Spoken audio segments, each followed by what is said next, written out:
manda um convite para ele. Companheiro, governadores Alô? que vieram participar dessa reunião, queridos companheiros, deputados. Muito bom dia a todos.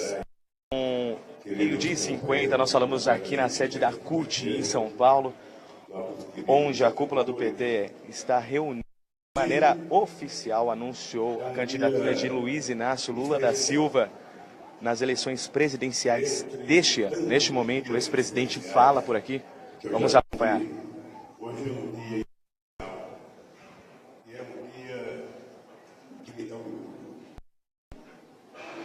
Não orgulho porque ontem teve uma sentença de condenação de 3-0 a mim. Mas de orgulho porque durante tantos anos de perseguição, os 3 juízes se pronunciaram durante tantas e tantas horas e meu advogado só teve 15 minutos de defesa. A imprensa hoje não pode falar de corrupção, porque eu não cometi nenhum crime e eles sabem que eles condenaram o inocente nesse país. E eu tenho orgulho, por quê? Eu tenho orgulho porque eu nasci numa parte do Brasil em que a honra vale muito. Pode não ser uma coisa da modernidade contemporânea, mas eu ainda sou de uma geração em que a honra vale muito. E me incomodava, e é por isso que eu desafiava a Polícia Federal da Lava Jato, eu desafiava o Ministério Público da Lava Jato, eu desafiava o Moro. Vocês têm todas as condições de me desmoralizar. É só apresentar uma prova. Ou seja, eu cometi um crime. Tem que ter uma peça que diga que crime que eu cometi. E aí vocês me desmoralizam. Certamente o PT não ia querer ter como candidato alguém que tivesse roubado. Não seria bom para o PT, não seria bom para o povo brasileiro e não seria bom para mim. E ontem, eu sinceramente, que não sou um cara mais letrado e que não consigo entender todas as palavras que eles falam, não vi eles me acusarem de nenhum crime. Eu acho que eles estavam efetivamente tentando condenar uma parcela grande do povo brasileiro que tema em reconhecer no PT e no Lula, através do PT e do movimento social, a possibilidade desse país voltar a ser respeitado, a ser bem governado e o povo voltar a viver feliz, com autoestima, trabalhando, ganhando e vivendo bem. Só pode ser esse resultado que foi ontem da condenação. Esse cara não pode voltar. É uma briga política e nós vamos tomar uma decisão política. E a decisão de ontem, sinceramente, como eu, desde o começo, sempre acreditei que ia ser 3-0, sempre acreditei que ia ser do jeito que foi, portanto, eu não sofri o tanto que alguns que acreditavam que eu ia ter um voto, que eu ia ter meio voto, sofreram. Eu quero dizer para vocês que, obviamente que eu não estou feliz, mas eu duvido que algum deles que me julgaram estejam com a consciência tranquila, como eu estou hoje aqui conversando com vocês.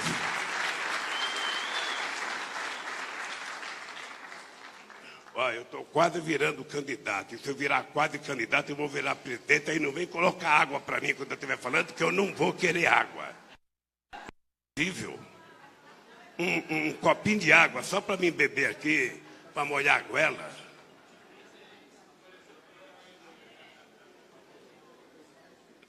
Então, companheiros, somente ontem,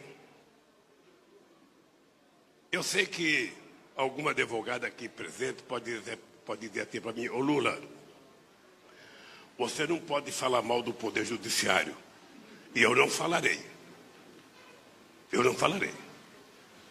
toda vez que qualquer instância do Poder Judiciário julgar as coisas com base nos autos do processo, respeitando a Constituição, eu serei o mais respeitador das decisões do Poder Judiciário. Mas somente ontem eu compreendi o que era um cartel. Estava até mandar para o CAD. Porque eu nunca vi, se é verdade o que as pessoas dizem, eu nunca vi, um cidadão ficou 6 meses com o processo, o outro teve 6 dias, e o outro nem tinha pegado para ler, e eles construíram um cartel para dar uma sentença unânime para evitar o tal do embargo infringente. Só pode ter sido isso. Eles formaram um cartel para tomar uma decisão com o pretexto de tentar apressar, naquilo que for necessário apressar, a possibilidade de evitar que o PT tenha o Lula como candidato a presidente da República, ou de evitar que a gente volte a ganhar as eleições. Eu não consigo encontrar outra explicação.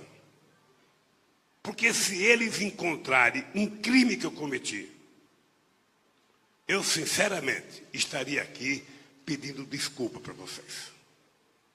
E eles sabem que o que eu estou falando é verdade. Eles sabem que a votação de ontem foi muito mais para valorizar a categoria dos juízes. Foi muito mais para valorizar o corporativismo do que uma sentença de julgar um crime que estava em julgamento, porque não havia crime. Pois bem, eu estou aqui para dizer para vocês que não tem apenas esse processo. Vocês ou percebem que o que está sendo julgado é a forma com que nós governamos esse país. É a ousadia de fazer as coisas que nunca tinham sido feitas nesse país. É a possibilidade de criminalizar uma organização política que, pela primeira vez, colocou o pobre no centro do debate econômico e da ascensão social. E que eles não querem que o PT volte a governar. Ou a gente percebe isso e começa a construir uma narrativa de debate junto à sociedade brasileira, ou, depois que eles condenaram o Lula em qualquer instância, o próximo passo será a tentativa de fazer com que o PT seja criminalizado, porque eles estão dizendo que o PT é uma organização criminosa. Eu acho importante as pessoas que não se lembram rever aquela denúncia de um procurador chamado Delaiol, em que ele falou 1h30 sobre a organização criminosa que era o PT e os crimes que o PT cometeu. E, portanto, se tinha uma organização criminosa, tem que ter um chefe. Como eu era a figura pública mais importante, o chefe. E, por conseguinte, os chefes são deputados, são senadores, são dirigentes nacionais. Isso é uma coisa que está em curso. Não adianta as pessoas pensarem, não é o Lula e acabou. Não. O Lula é apenas a ponta de lança que eles querem tentar tirar do jogo. Obviamente que eu sou um cidadão que acredita na justiça. Eu briguei tanto, já entrei com tantos processos, já ganhei tantas coisas, já perdi tantas coisas, que nós vamos naquilo que for possível recorrer, aonde for necessário recorrer. Nós vamos batalhar até o final.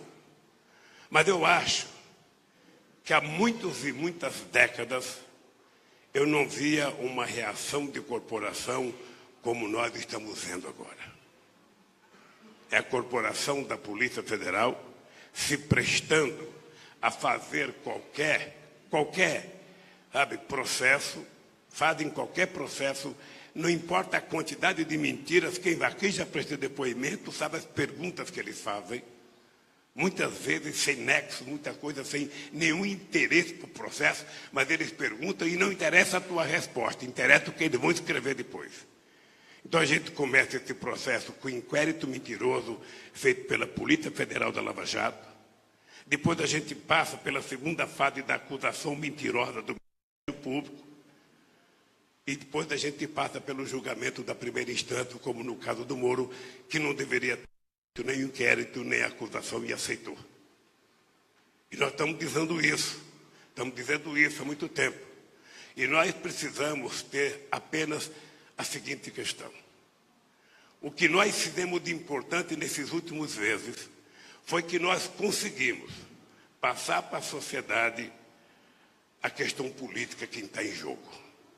E eles sabem que, embora eles tenham ganho no Jornal Nacional, eles sabem que, embora eles tenham ganho no noticiário da grande mídia, eles sabem que eles perderam na consciência do povo brasileiro pelo que eles fizeram. É por isso que eu estou alegre. Alegre não é a palavra correta, é por isso que eu estou tranquilo. Que a consciência é tranquila, porque eu sei o que eu tenho coragem de chegar em casa, olhar na cara da minha neta de 6 meses, de olhar na cara do meu neto de 20 ou de 10, de olhar na cara dos meus filhos e de olhar na cara de vocês. Na cara de cada companheiro. E o que eu posso oferecer a cada um de vocês, às milhões de pessoas que acreditam em nós, as pessoas que foram na rua, a única coisa que eu posso oferecer é a minha inocência. E lutar para que ela venha à tona. Eu, às vezes, acho que é a maior injustiça cometida na humanidade. Não é verdade? Jesus Cristo foi condenado à morte sem dizer uma palavra, recém-nascido. E se o José não corre, ele tinha sido morto. E olha que não tinha empreiteira naquele tempo. Não tinha lava-jato. Era a tentativa de julgar alguém que vinha para fazer alguma coisa boa. Eu sei que amanhã a imprensa vai dizer Lula se compara a Cristo. Longe disso. Longe disso. Mas eu estou apenas querendo relembrar vocês. Veja, nesse país, nós precisamos pensar. Eu sei que não é uma tarefa fácil, mas esse partido passou gritando um monte de tempo, não vai ter golpe, e teve golpe. Depois a gente passou gritando, não vai ter impeachment, e teve impeachment. Sabe? Eles se organizaram. E eles estão utilizando o aparelho de Estado e suas instituições para fazerem as coisas. Não precisa se desgastar mais com um militar colocando canhão na frente do Congresso Nacional. Não precisa mais prender gente clandestinamente à noite, sabe? Como prenderam tantas pessoas nesse país. Não, agora é feito através das instituições. E é feito da forma mais inteligente. A construção de um pacto entre Poder Judiciário, a mídia e as instituições outras do Estado brasileiro, que constrói uma versão. E é muito engraçado, porque o Dallagnol, da primeira denúncia, ele foi honesto. Ele disse para a imprensa, não me peçam provas, eu tenho convicção. Ou seja, é uma versão nova da teoria do domínio do fato. Quando se utiliza a teoria do domínio do fato, ou a palavra convicção, ou achar que ele ia fazer ou não ia fazer, é porque as pessoas não têm prova. Porque se as pessoas tiverem prova, as pessoas não precisam de subterfúgio para prender alguém ou para acusar alguém. Mostra, desmascara, humilha a pessoa mostrando, você roubou. Eu digo isso porque eles foram na minha casa, chegaram 6 horas da manhã E fico pensando qual foi a ideia do Moro quando autorizou eles invadir a minha casa. É porque eles já tinham feito investigações em contas bancárias pelo mundo afora, encontrou dinheiro de muita gente, mas não encontrou mel. Então ele pressupôs de que, porra, esse cara está com dinheiro em casa. Esse cara é cara de guardar dinheiro no colchão. Ou esse cara deve ter comprado dólar. Ou esse cara deve ter comprado barra de ouro, como eles encontraram de alguns bancos na Suíça, e ele não colocou no banco, ele colocou embaixo da cama. E foram na minha casa. Um macote de gente. Tudo jovens, rindo. Como se falasse, agora pegamos o touro à unha. E eu, como sou homem de boa fé, deixei a Marida com 2 seguranças lá, eles tomando conta da bichinha, e fui embora prestar o meu depoimento. E quando eu cheguei em casa, ela estava transtornada pela revirada que eles fizeram na minha casa. Não recolheram papel higiênico, porque acho que o pessoal tinha jogado o papel do cesto fora antes deles chegarem. Mas vasculharam tudo. Eu imaginei, bom, quando eles estiverem investigando tudo, que eles não encontrarem nada, eles vão dar uma entrevista coletiva. Da mesma forma que ele dava entrevista coletiva para dizer, e mostrava dinheiro, ele falou, eles vão convocar uma entrevista coletiva e vão dizer, nós fomos na casa do presidente Lula, nós fomos tratados até com cafezinho e não encontramos nada. Desculpa, dona Marida, desculpa, Lula, desculpa o povo brasileiro. Não. Eles se prepararam para fazer um filme.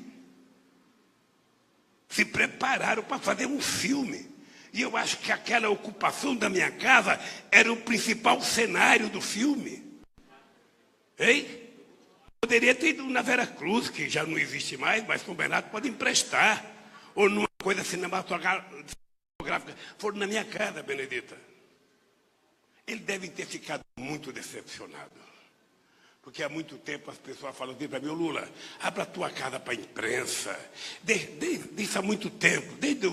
Vocês estão lembrados que uma vez eu morei na casa de um advogado, que é o padrinho do meu filho, o Roberto Teixeira, e eles passaram anos e anos dizendo que eu morava numa casa, que aquele cara era não sei das quantas, e a casa arrumaram para mim morar, foi o companheiro Guxiguei e o Vladimir Pomar, que era o coordenador da minha campanha, que achava que a casa que eu no Jardim Lavínia era tão michuruca, sabe, era tão sem segurança, que resolveram arrumar uma outra casa para mim e eu fui morar. E é engraçado porque fizeram a minha mudança, eu estava no Ceará fazendo campanha, quando eu cheguei já não estava mais em casa.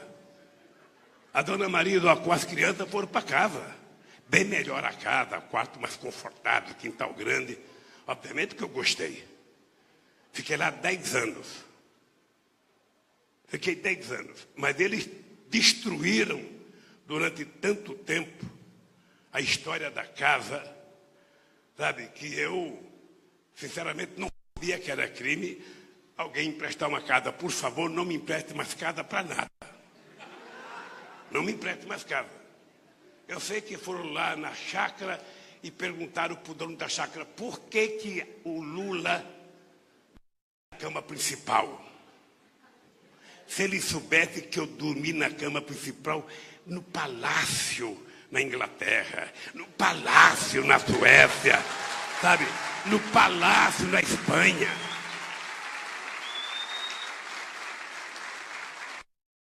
As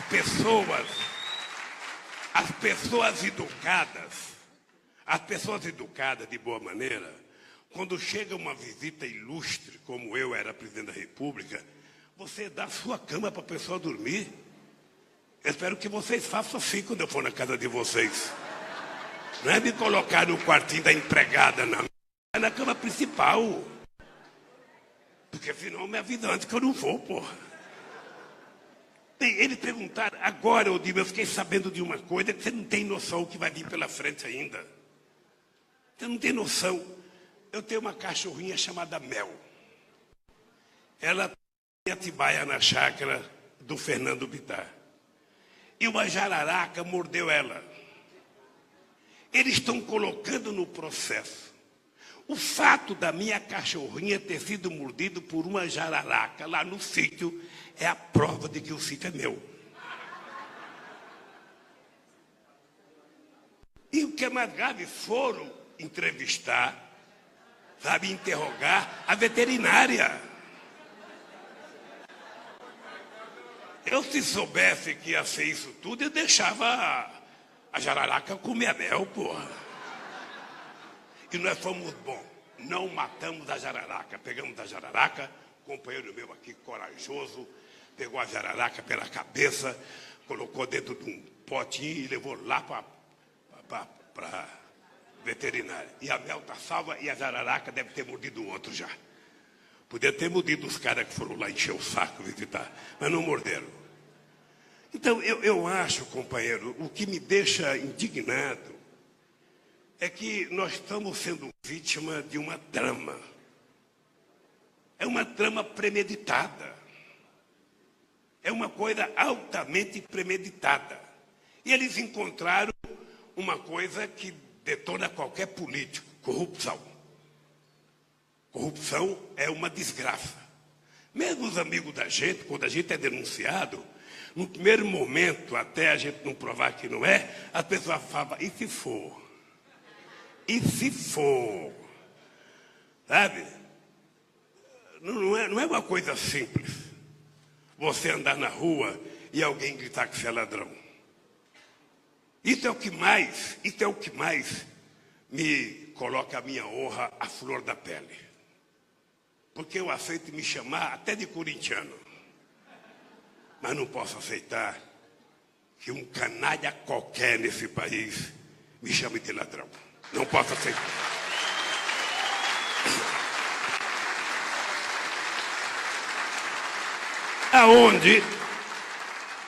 Aonde é que está a certeza da estratégia deles?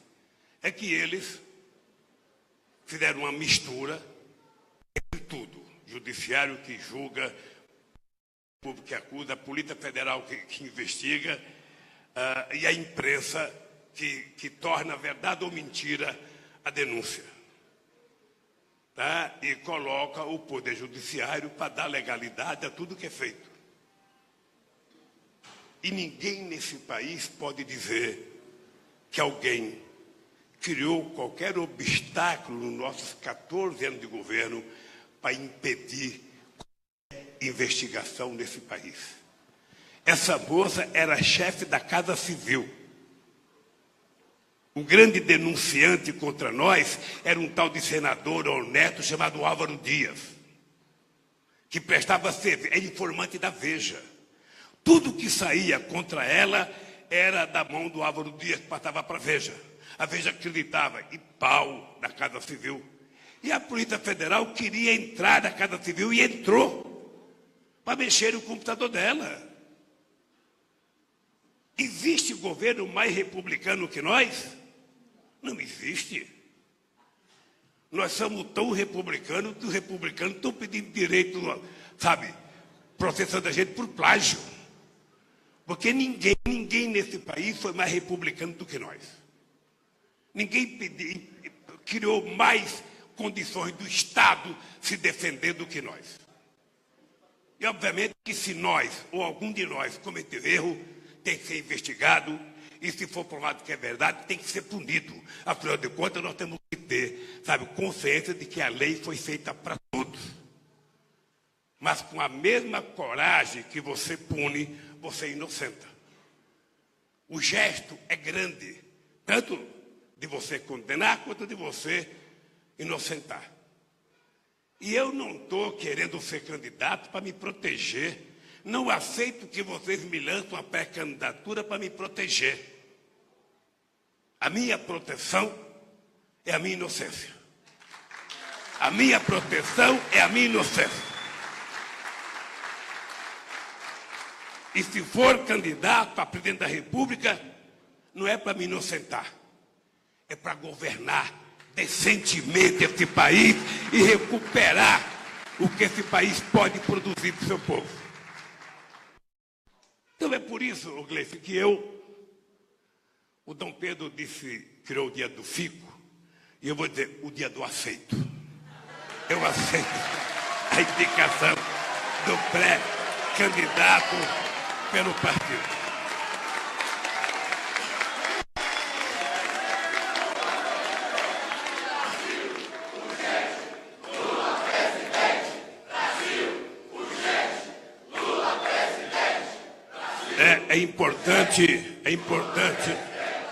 É importante que vocês tenham claro que nós não estamos jogando sozinho no campo. Nós temos outros candidatos e nós temos as pessoas que me julgaram, sabe, ainda com a caneta, com tinta, e que certamente vão tentar criar um obstáculo para evitar que o Lula continue andando pelo país falando mal deles. Tá? Então eu espero que essa candidatura não dependa do Lula. Essa candidatura só tem sentido se vocês fossem capazes de fazê-la mesmo que aconteça uma coisa indesejável. É colocar o povo brasileiro em movimento.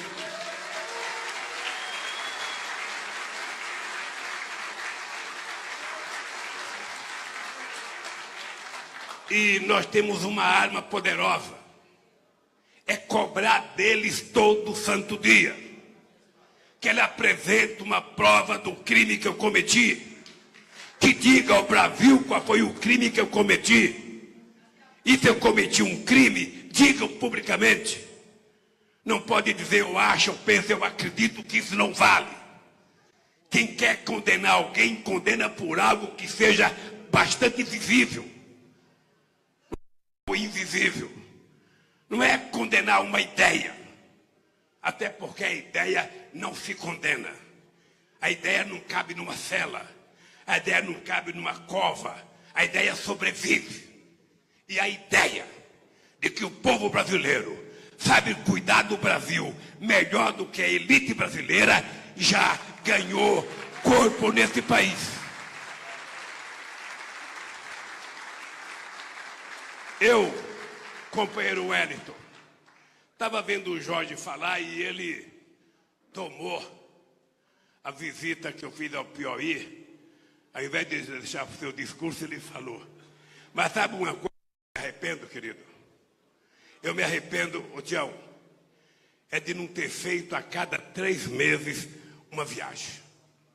Colocar todos os ministros dentro de um avião e escolher sempre os lugares com mais problemas e colocar todos eles para viajar. Pois todos vocês se preparem, porque se eu for candidato, se eu ganhar, quem for ministro vai tirar mais a bunda da cadeira e nós vamos conhecer mais esse país.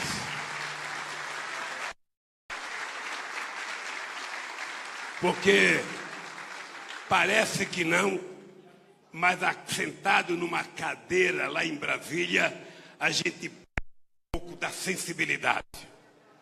Eu sou daqueles que não basta a gente saber que uma pessoa está com dor de barriga.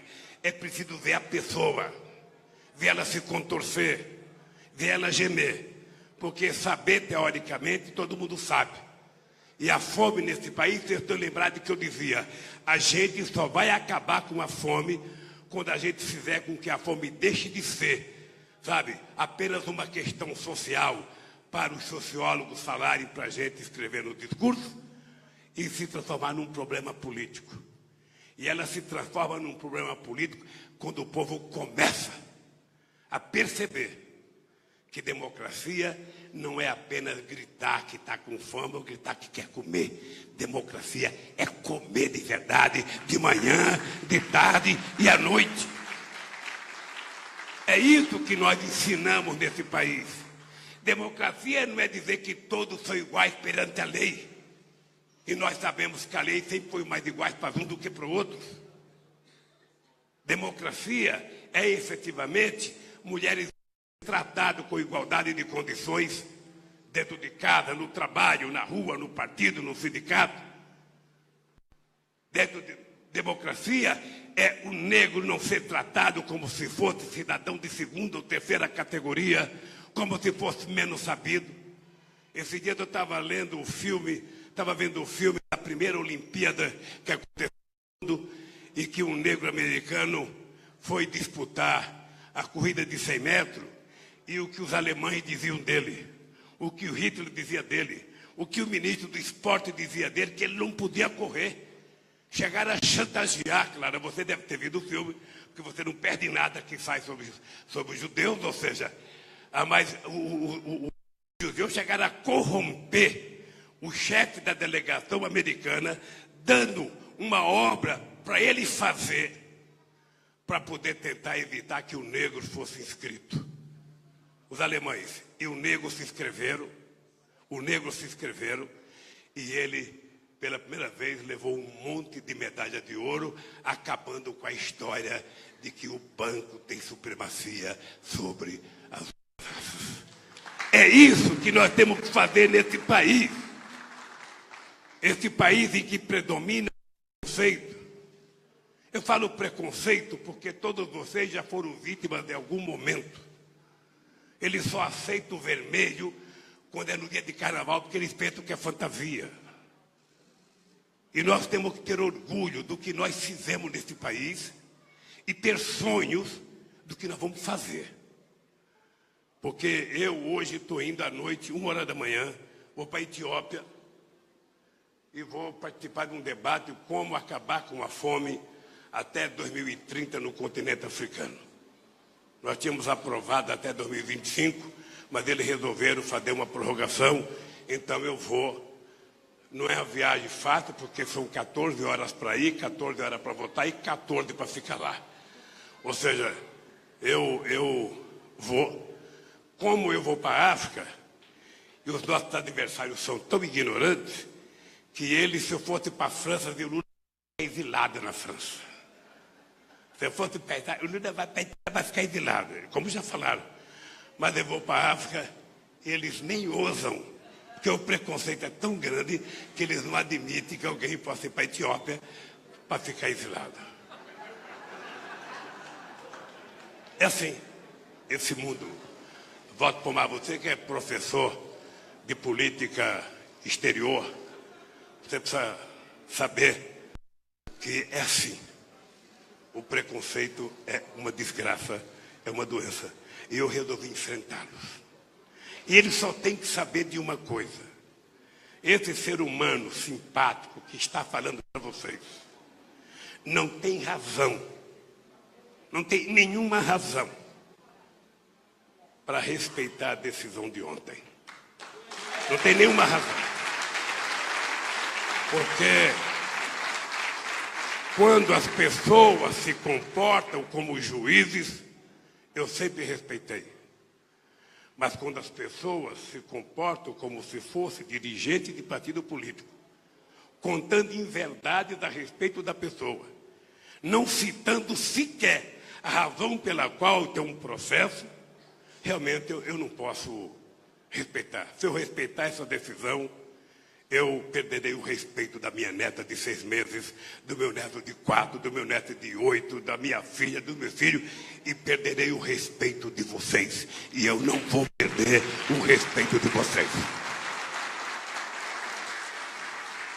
Então, companheiros e companheiras, eu quero dizer, companheira Gleice, que você não pense que você está lançando um candidato para disputar. Sem nenhuma arrogância, eu quero dizer para vocês, eu quero ser candidato para ganhar as eleições e para governar esse país na dimensão que nós vamos governar. Por isso, companheiros, nada de baixar a cabeça. Nada de baixar a cabeça. Ontem eu cheguei no ato lá na Praça da República, você está bem, você está bem. Hoje eu cheguei aqui e o pessoal, você dorme bem, você dorme bem, você dorme bem, dormi bem. Ontem eu vou dormir bem hoje. Sabe por quê? Porque é o sono de quem tem a consciência limpa. É o sono de quem tem consciência de que está sendo julgado pelas coisas boas que fez nesse país e pelas coisas boas que poderá fazer nesse país. Não estou sendo julgado por nenhum delito. E eu duvido que eles encontrem um delito na minha vida. Aliás, eu tenho um muito grande. Sou do PT. Sou do PT e é um delito muito grande para eles. Gosto dos pobres, é outro delito. Sou contra o preconceito, é outro delito. E eles têm que saber, se forem me condenar por isso, eu mereço ser condenado a uns 300 anos de cadeia, porque eu vou governar para os pobres, para os negros, para os índios e para aqueles que mais precisam do governo brasileiro. Um abraço, companheiros, e obrigado pela generosidade e pelo carinho.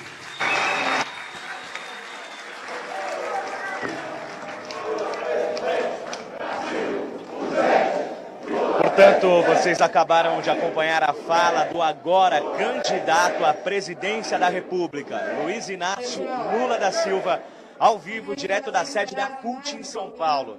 Toda a sessão foi comandada pela presidente do Partido dos Trabalhadores, Gleice Hoffmann, e contou ainda com a participação de governadores, deputados e senadores, além da ex-presidente da República, Dilma Rousseff.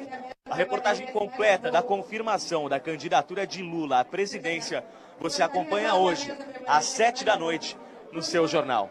Uma boa tarde a todos. Leandro Chaves, para a TVT.